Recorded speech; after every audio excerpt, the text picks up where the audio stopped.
this little Bumble story because I'm all about, at this time in my life, how do I show up? So this gentleman we'd messaged a few times and I was looking for friends. So I was like, hey, I guess we both like riding bikes. And right now on my BMW, the bike rack for this vehicle goes on the roof of the car. And I can't lift my bike. It's a big, heavy bike you see behind me. I can't lift it up that high. So I haven't been taking my bike to go on bike rides as I want. Well, this gentleman offered to pick me up on my bike in his truck. I'm going to be out of town for a few days. I'm leaving today for a wedding and I will be back late Monday. So he kept wanting to message me, and I said, I'm just not going to message with you. I'll see you when I get back. So a few days go by, and then yesterday morning he sends me an invite to play trivia, which is a thing you can do on Bumble. You can invite people to play trivia, and I've never done it. And I was thinking it's going to be Wednesday and Wednesday night. It's the day before my trip. I was feeling he was kind of needy, and I thought, well, let me lean into that. Let me just see what it's like. Let me just be spontaneous. Let me just try the trivia. So mid-morning, I messaged him and I said, I'd love to play trivia with you tonight. How about 6:30 or 7 p.m.? I didn't hear back from him, so I think I sent another message later in the evening that said, um, it's too late now, I think around 8 o'clock. I said, it's too late now. Looking forward to the bike ride when I get back. And then this morning I saw, and then he still didn't reply today. So I was feeling like, you know, nah, I don't want to play trivia. I don't want to go on the bike ride. Not because he didn't reply for a day, but because he shifted gears from being like super wanting to message. And then I had to close him off a little bit, wait till next week, then inviting me to the trivia and then not even replying. I'm like, no. And so then I was trying to figure out a proper, decent, humane way to let him know I was no longer interested. Because one thing I decided is I don't want to ghost people. And I was kind of trying to play around with how to word it because I didn't want to make him wrong. Yet I wanted to let him know this is not okay and I'm no longer interested. And then I thought if I tell him that, he might feel rejected, and then he might report me to Bumble for rejecting him, and then I could lose my profile. So I was just like, and some of you may think I overthink things. I'm not overthinking things. I want to learn how to be in integrity in this online dating pool, how to treat people with respect and honor, and I'm learning how to communicate in a way that's powerful for me and the other person. All right, so I'm not reactive. I'm just like, what would be a powerful way to communicate authentically without making him wrong? So I went for my run this morning, went to Pilates, did my Pilates, and then I went back on Bumble to just like, I'll just tell him that I'm not interested anymore or I'll unmatch him. I didn't know what I was going to do. I thought, let me just look at his profile and see what he's looking for. Guess what? He had already unmatched me. Now, that says a lot more about him than about me because I'm on there, I'm showing up, and a lot of people are not showing up. So I'm just giving you like an example of like what people do online. I've had this happen before where some guys, they'll start messaging a lot. I think they're bored at work or they're lonely at night, so they're messaging a lot. And then I kind of cut them off because I don't want to invest in messaging someone I haven't met.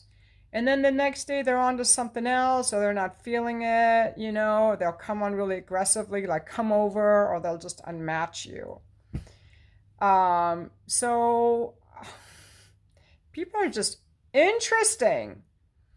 I also want to answer, someone said on one of the comments, maybe people are unmatching you because you have a porn page and you're an escort? No. Guys love that about me.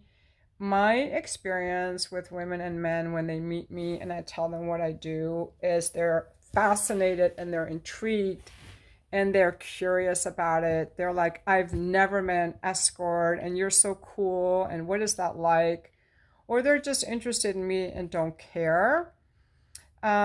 at what point would I tell someone? For me, my profession has not been what has hindered me from moving forward in dating.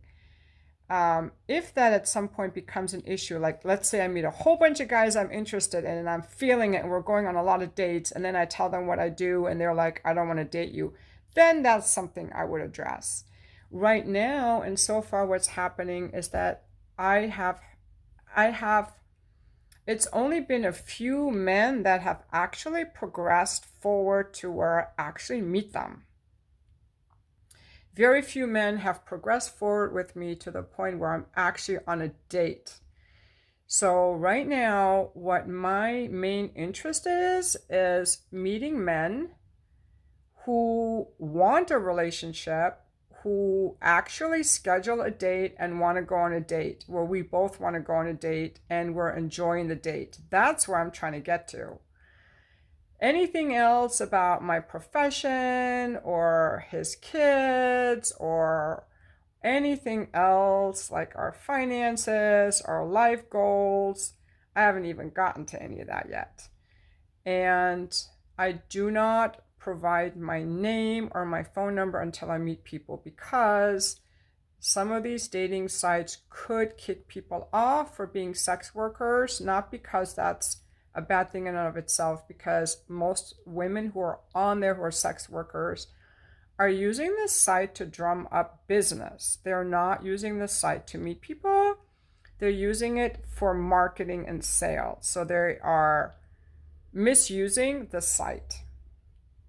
And so I don't want to tell people that. And also, I keep my photos and my profile pretty modest.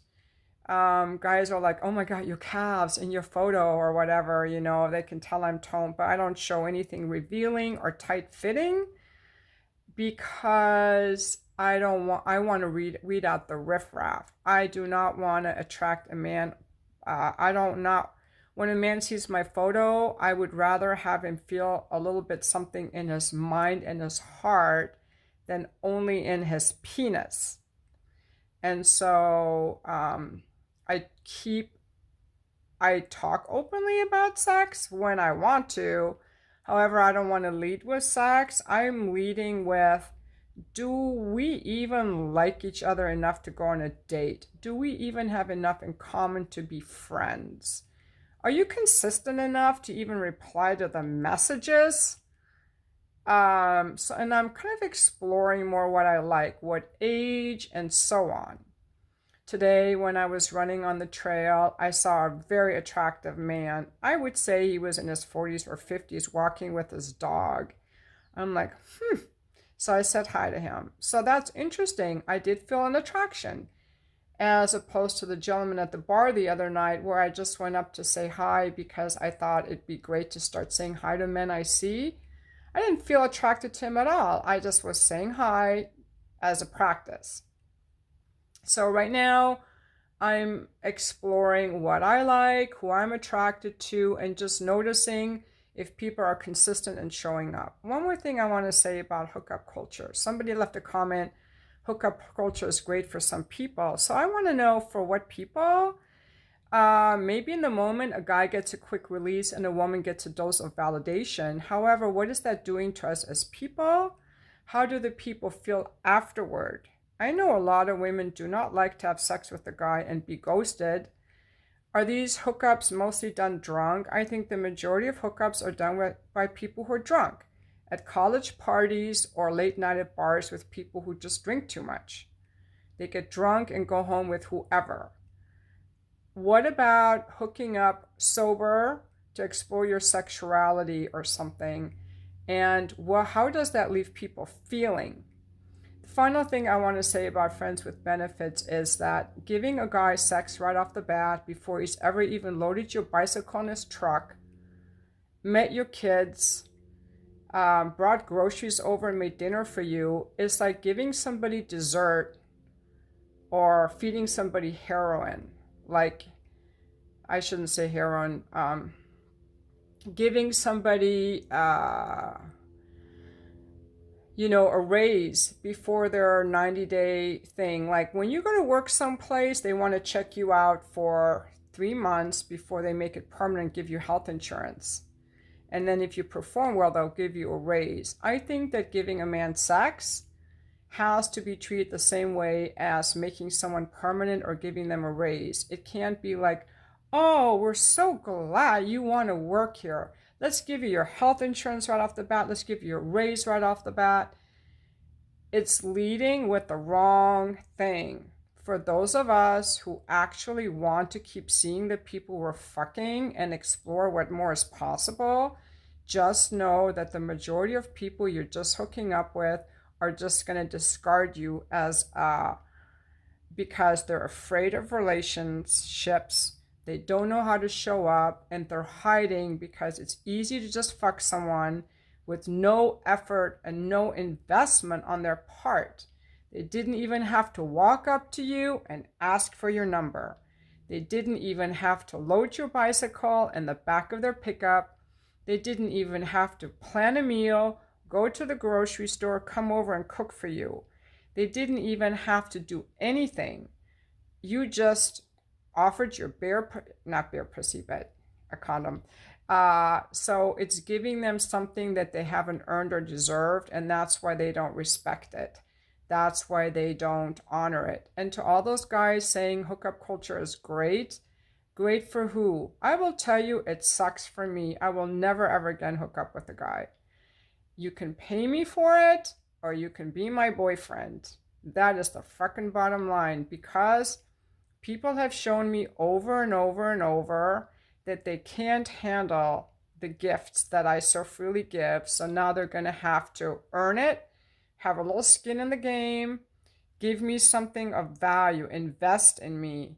Because one of the most precious things, I'll tell you how much escorts make, $300, $400, $500, $600, $7 an hour. You know, we give away sex so easily. Ladies, sex is worth a lot of money. So while a guy might come for an hour appointment and pay me $500, I'm supposed to give that for free. And don't say giving it up, getting nothing out of it, because if hookup culture is so great, why are women able to charge $500 and up per hour for it? Because it's that valuable. And what has the guy invested? $500? Most guys have to work 5-10 hours to make that much money. So ladies, an hour of your time in the bedroom is worth 10 hours of his time invested in you. And if he hasn't invested that much time doing things for you, using his labor and his sweat and his time, he is not worth fucking, and you're getting a bad deal. Period. All I have to do is look at how much men are willing to pay for sex to know that sex from a woman is valuable, and just giving it away, we are devaluing ourselves. We are not seeing our value. All right. And trusting some guy to come in later and invest is a fool's errand, because they don't. They didn't have to get it, so they're not going to do it later. And this is me, who wrote the fuck list, who is an escort, because I'm learning more and more that not everybody deserves the gifts that I so freely want to give. We have to be more discerning. I am more discerning now. I'm going to be like, prove to me that you're even worth coming into my home. Prove to me, and this is the power of dating, is that I'm actually seeing, learning about the dating environment, the culture, and how people are treating each other. It's boggles the mind. Some guy can just fuck a woman and just ghost her. That's hookup culture. That's sick, and that's psychopathic. And even the nicest guy could have started out nice, but by the time he's on those dating apps, he's encouraged to be a psychopath. Who fucks people and ghosts them? That's sick, and that's unhealthy. I didn't agree to that. So, no, I'm not a fan of hookup culture. If you're a young college person, you want to get drunk and fuck people to explore your sexuality and feel free, go for it. If you're new out of a relationship, a long relationship, and you want to fuck around to feel free, go for it. However, that is not a sustainable lifestyle. that is not fulfilling for anyone and encourages people to treat each other as objects, which is so against who we are as human beings who have mind, heart, soul, and body. So, no, I don't want any part of that anymore. You just want to fuck me? You can make an appointment and I'll fuck you great. I'm super fun. But that $500 an hour value, and I charge less for subsequent hours. I'm not giving that away to anyone again. I want to see him invest $500 worth of stuff in me, not buying me things. I'm talking about his time, because a man interested in a woman will do things for her. He'll do things for her. All right? So it's not about him buying me a $500 dinner or a $500 piece of jewelry. I want to see him invest 10 or 20 hours of his time doing things for me, that. Then he can have my body, not before. And I'm saying this to share and to inspire other ladies who, like me, used to be like, oh, I want to fuck him. He's so cute. Yeah, maybe, he'll come back and it'll be so awesome. They hardly ever come back. Why should they? You made it way too easy for them. They had to invest nothing. So they're not going to value it. And besides, you haven't discerned whether he's a man of value. A lot of those guys on dating apps are just like treat people like paper dolls, plastic dolls, or they're avoidant, or they get triggered, they feel overwhelmed, they don't know how to communicate, they don't know how to share how they're feeling. So there's a lot of things we want to look for in guys to see that they actually deserve us, especially those of us who are really coming from like a relational space. We have to do a lot more screening. I have to do a lot more screening. Anyway, thanks for watching my video. I have to go to the airport now, and I may not make any more videos until I get back on Monday. Fortunately, I have a really good friend who's staying at my apartment, keeping an eye on everything. And so it's good to have friends. And thank you for watching my video.